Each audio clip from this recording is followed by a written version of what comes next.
Hiya guys, Crazy Teacher Nick back with you this week. If you watched the last video, Unit 1, you'll know that was probably about 5 minutes ago in my world. But I'm a time traveler and this is week 2. We're doing Unit 2 and we're discussing form and structure. So in the last video, we discussed context, audience, and purpose. Okay. Today we're going to be doing form and structure. So make sure that you got your pen and paper ready because you're going to be making notes or pausing the video. Okay. So what are we hoping to achieve here?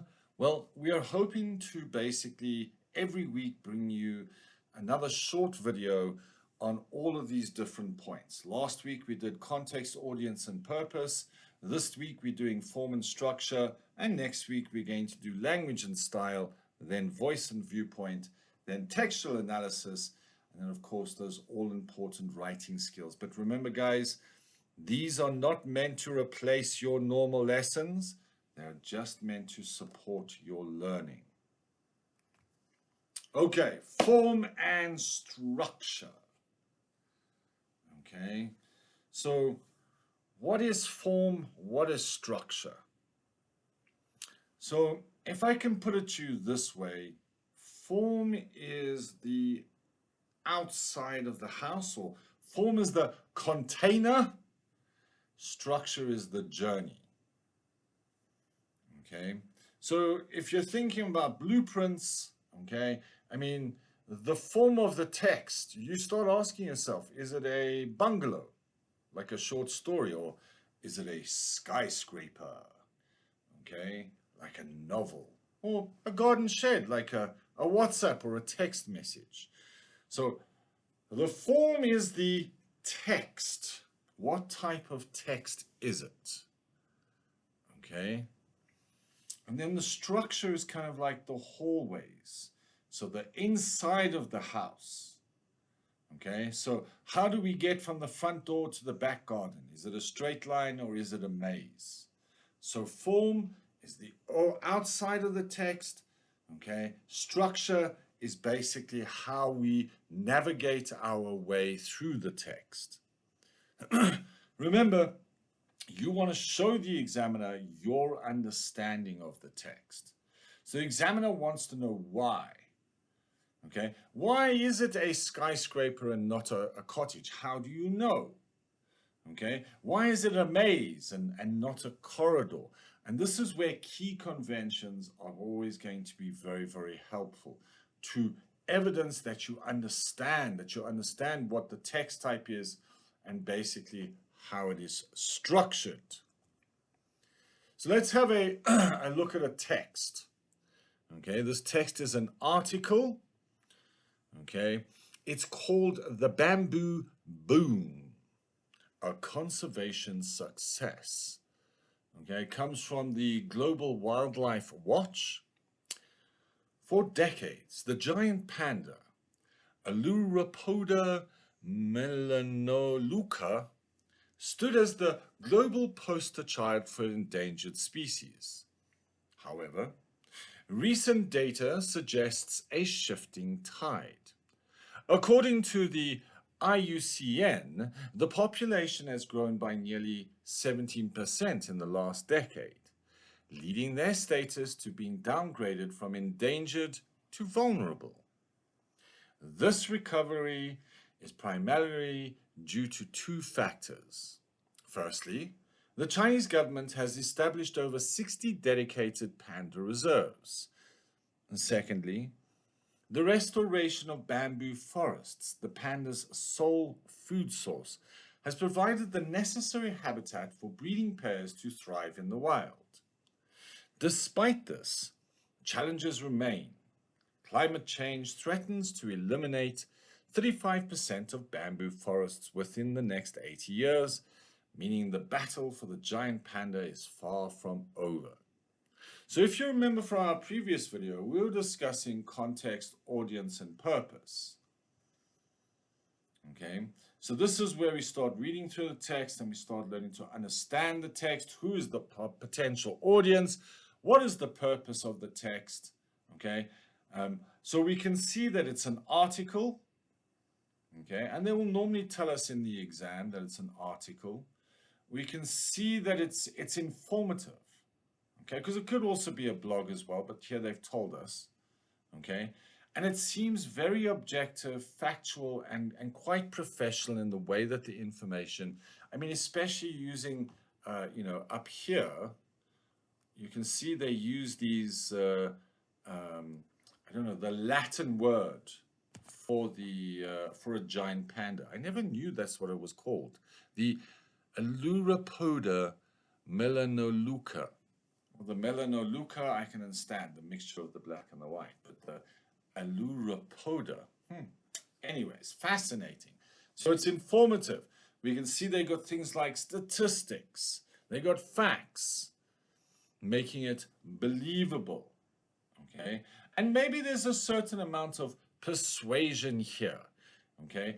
Don't forget the giant panda, and I like pandas. Pandas are a part of CTN. Okay, let's have a look at another piece of text. So this is a short story, and let's see how it differs from our previous text. The mist clung to the Minchin Mountains like a damp wool blanket. Below the canopy, Pip moved with the slow rhythmic grace of a mountain monk. Snap! The sound of breaking bamboo shoot echoed through the silence, sharp as a rifle shot. He didn't care for conservation statistics or government reserves.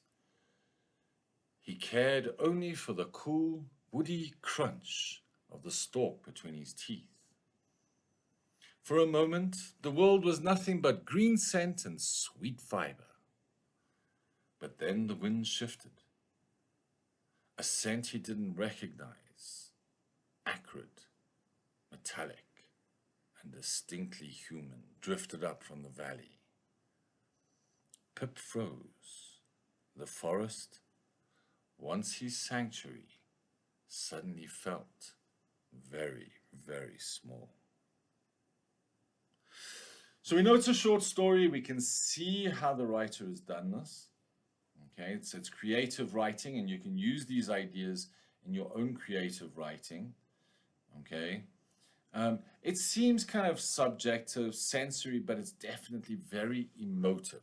So it's entertaining. Context, it's about a small little panda, okay, who obviously picks up the scent of humans and feels threatened. Okay, audience, well, it's about a panda, so it's probably going to be for like teenagers, your age. Okay, purpose, entertain, and perhaps a little bit of persuasion going on here as well.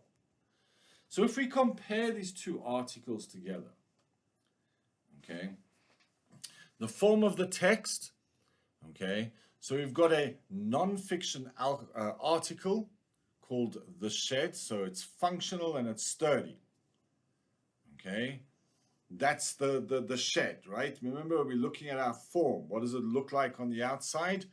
Okay, articles, if you know your key conventions, they have, you know, they're there to basically inform.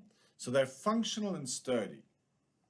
The fiction, okay, the short story about Pip, it's like a mansion. It's got lots of rooms and there's atmosphere and lots of similes and metaphors. The structure of the text is, it's topical, or is it topical or linear is the question. So does it move logically from point to point to point, or does it jump around? Okay, normally in an article, subheadings, it's going to help guide the audience through what it's trying to do, especially if it's trying to be a persuasive text. In a narrative arc, we saw how there is a shift. It moves from a peaceful setting to a sudden moment of tension, what we call in the writing world an inciting incident. And I hope, in fact, I've got a video on that. Okay, on how to write a nice narrative. And if you break it down like a little bit, you'll see they use in the article, they've got connectives. And I'm always encouraging students to use connectives in their writing because connectives help readers when they're reading. It guides them through the argument, guides them through what the writer is trying to, or how the writer is trying to push them in a certain direction. And we saw that in the short story, lots of sensory imagery, various sentence lengths, just to create that, in this case, the short sentence, Pip froze. It creates that feeling of suspense. Okay, so my best advice, study your key conventions from day one if you want to be successful in AS level English. Okay, study your structural devices. Okay, key conventions, structural devices. This is linked to form and structure. Okay, and the best way to do this is to quit talking and just do it. It may feel like a Herculean job creating flashcards of all your different conventions and flashcards of all your structural devices. And I've got videos all over the channel on key conventions and structural devices, and I encourage you study. Okay, but from day one, don't wait until a week before the exams. It is too late then. Start day one, make flashcards, and basically be studying your key conventions and your structural devices every day. Okay, so I have a new assistant, okay, Teacher Jem, okay, and Teacher Jem and I have basically been putting these videos together. You're going to meet her in next week, in the next video, I think, okay. So, quick joke, what happened when the baby panda fell down? She got a bamboo-boo. Come on. Okay, anyways, so me and Teacher Jem, we kind of create these little chats to see how, to kind of, we call it the groan zone. Jem, I'm writing a story about a panda who loves to tell jokes, just like me. Jem says, oh no, please, not another one. It's a real bear to write, but I'm hoping it will be a pandemic success. And then Jem says, stop right now. You've officially reached your limit for one day. And we did some really good jokes in this thing. Guys, if you want to keep getting these videos every week, don't forget to like and subscribe. Okay. Each week, there's going to be a new section. Okay. So we've covered context, audience, and purpose. We've covered form and structure. If you've got any questions, drop them down below. Click that like button. Okay. It really helps the channel. It pushes the channel out there and it gets us out to more people. And that's what we want to do. Okay. We've got some great videos coming up. We've even got a special video, a 3-part series on point evidence explained, textual analysis. So you need to be subscribed in order to make sure you get those videos. You guys are awesome and rock on.